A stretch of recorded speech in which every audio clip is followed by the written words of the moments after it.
ባለፉት ሁለት የሚስጥራዊ ዓለም ክፍሎቻችን ጥቂት የማይታወቁ ቤተሰቦች የዓለምን ማዕከላዊ ባንኮች፣ የፌዴራል ሪዘርቭን እና የገንዘብ ማተሚያ ማሽኑን እንዴት በስውር እንደተቆጣጠሩት ተመልክተናል። ገንዘቡን ከተቆጣጠሩ የዓለምን ኢኮኖሚ ተቆጣጠሩ ማለት ነው። ነገር ግን ይህ የሰው ልጅ በባህሪው ነፃነትን ፈላጊ ነው። ይህንን የዕዳ ስርዓት እንዳያምጽና እንዳይነቃባቸው ምን ማድረግ ነበረባቸው? መልሱ አጭርና እጅግ አስፈሪ ነበር። የሰው ልጅ የሚያየውን የሚሰማውን እና የሚያስበውን መቆጣጠር። አዎ፣ ዛሬ የምንገባው የዓለም ጌቶች የገነቡት ትልቁ እስር ቤት ውስጥ ነው። ግድግዳ ወደሌለው ግን ማንም ሊያመልጥበት ወደማይችለው የአእምሮ ማትሪክስ። እውነታውን ከእንቅልፎ የሚያነቃውትን ይህንን ዶክመንተሪ ከመቀጠላችን በፊት ቻናላችንን ሰብስክራይብ በማድረግ የቻናላችን ቤተሰብ እንድትሆኑ ጋብዛችኋለሁ። ቴሌቪዥኑን ሲከፍቱ በመቶዎች የሚቆጠሩ ቻናሎች ያገኛሉ። በኢንተርኔት በሺዎች የሚቆጠሩ የዜና ድረገጾችን ያነባሉ። ፊልም ለማየት ወደ ሲኔማ ሲሄዱ የተለያዩ ስቱዲዮዎች ያዘጋጇቸውን ፊልሞች ይመለከታሉ። ይህ ሁሉ ሲሆን በቃ እና የተለያዩ መረጃ እያገኘው ነው፣ የራሴን ነፃ ምርጫ እያደረግኩ ነው ብለው ያስባሉ። ግን እውነታው ምንድን ነው?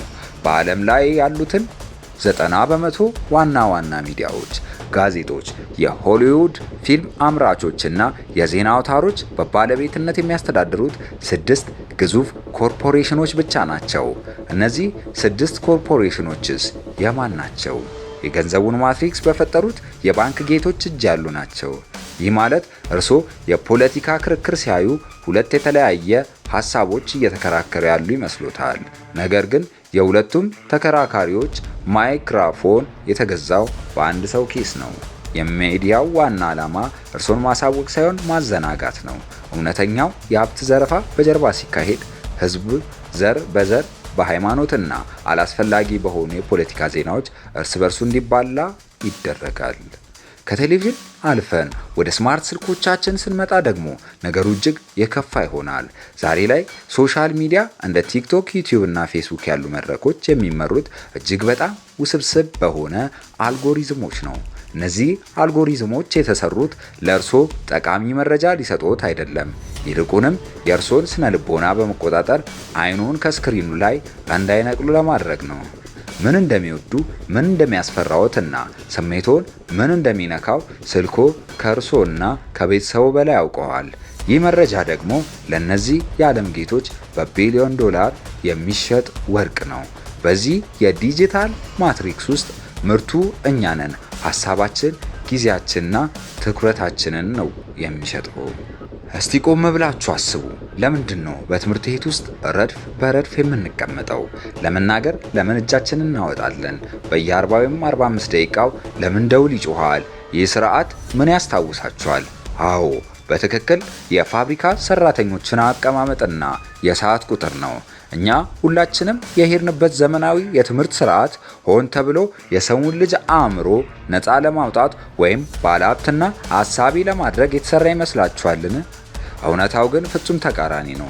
ይህ ስርዓት የተቀረጸው ከ100 ዓመት በፊት በክፍል 2 ላይ በጠቀስናቸው የዓለም የገንዘብ ጌቶች በተለይም በነዳጁ ንጉስ በጆን ዲ ሮክፌለር በ1903 ዓ.ም ጆን ዲ ሮክፌለር ጀነራል ኤዱኬሽን ቦርድ የተባለ ተቋም በመሰረተ ጊዜ በቢሊዮን የሚቆጠር ዶላር ወደ ትምህርት ስርዓቱ አፈሰሰ። ዓላማው ግን ብልህ ተማሪዎችን መፍጠር አልነበረም። የሮክፌለር የቅርብ አማካሪ የነበረው ፍሬድሪክ ጌትስ በወቅቱ የቦርዱ እውነተኛ ዓላማ እንዲህ ሲል በግልጽ ጽፎት ነበር። በእኛ እቅድ ውስጥ ሰዎችን ፈላስፋዎች፣ ምሁራን ወይም ሳይንቲስቶች ለማድረግ አንፈልግም። እኛ የምንፈልገው ፍጹም ታዛዥ የሚባሉትን ብቻ የሚያደርጉ እና በፋብሪካዎቻችን ውስጥ ያለ ቅሬታ የሚሰሩ ሰራተኞችን ማፍራት ነው።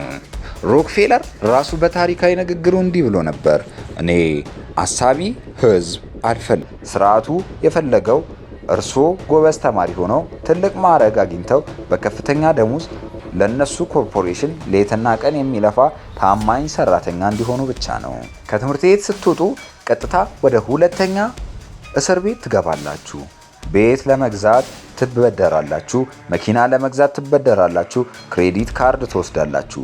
ለሚቀጥሉት 30 እና 40 ዓመታት ያንን ዕዳ ለመክፈል በየቀኑ ወደምትጥሉት ስራ ትሮጣላችሁ። ለመቃወም ጊዜ የላችሁም፣ ለማሰብ እድል የላችሁም። ማትሪክሱ አእምሯችሁን በትምህርት አካላችሁን ደግሞ በዕዳ አስሮ ሙሉ በሙሉ ተቆጣጥሯቸዋል። ገንዘቡን ተቆጣጥረውታል። ሚዲያውን እና ትምህርቱን ተቆጣጥረውታል። ታዲያ ለነዚህ የዓለም ጌቶች የመጨረሻው ግባቸው ምንድን ነው? አሁን ወደምንኖርበት 21ኛው ክፍለ ዘመን እና ወደፊት እንሻገር። እስካሁን ያየናቸው የቁጥጥር መንገዶች በሙሉ የሰው ልጅ ሙሉ በሙሉ ታስሮ የሚቀመጥበትን ዲጂታል እስር ቤት ለመስራት የተደረጉ ቅድመ ዝግጅቶች ነበሩ። የዚህ እስር ቤት የመጨረሻ በር ደግሞ አሁን በአይናችን እያየነው ያለው ለውጥ ነው። ካሽ አልባ ማህበረሰብና የማዕከላዊ ባንክ ዲጂታል ገንዘቦች። የወርቅ ገንዘብ በእጃችሁ ሲኖር የተወሰነ ነፃነት አላችሁ። የፈለጋችሁትን ነገር ማንም ሳያውቅ መግዛት ትችላላችሁ።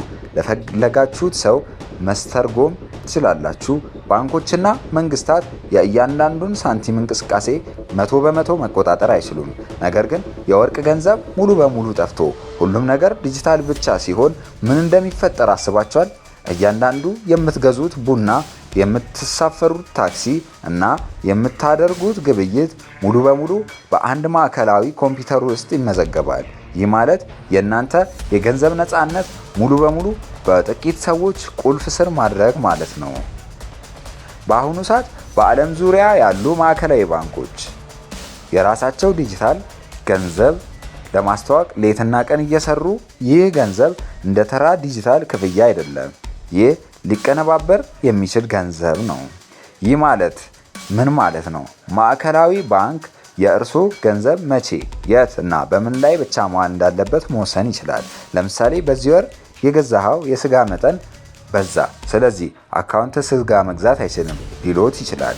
ወይም ደግሞ ስርዓቱን የሚቃወም ሀሳብ ሶሻል ሚዲያ ላይ ከጻፉ በአንድ ክሊክ ብቻ የባንክ አካውንቶን ሙሉ በሙሉ ሊዘጉት ይችላሉ። ያለ ገንዘብ፣ ያለ መታወቂያ በዚህ ዲጂታል ዓለም ውስጥ መኖር አይችሉም። ምግብ መግዛት፣ ቤት መከራየት ወይም መንቀሳቀስ አይፈቀድሎትም። ፍጹም ቁጥጥር ማለት ይህ ነው። በ18ኛው ክፍለ ዘመን የፍራንክፈርት ጨለማ መንደር እስከ ዋተርሉ ጦርነት ማታለያ፣ ከጄክል ደሴት ሚስጥራዊ ስብሰባ እስከ ሮክፌለር የትምህርት ወጥመድና ዛሬ እስከምንኖርበት የዲጂታል ማትሪክ ድረስ ታሪኩን በሙሉ አንድ ላይ ስናስተሳስረው ምስሉ ግልጽ ይሆንልናል። እኛ በነፃነት የምንኖር የራሳችን ምርጫ የማናደርግ ይመስለናል። ነገር ግን የምንጠቀምበት ገንዘብ፣ የምንማረው ትምህርት፣ የምናየው ሚዲያ እና የምናስበው ሀሳብ በሙሉ በጥቂት የዓለም ጌቶች ሆን ተብሎ የተቀረጸ የቁጥጥር ማትሪክስ ነው። ነገር ግን ከዚህ እስር ቤት ለመውጣት የመጀመሪያው መፍትሄ ምንድን ነው? መንቃት። ስርዓቱ እንዴት እንደሚሰራ ሲገባችሁ ወጥመዱ ማየት ትጀምራላችሁ። ነፃነት የሚጀምረው እውነቱን በማወቅ ነው።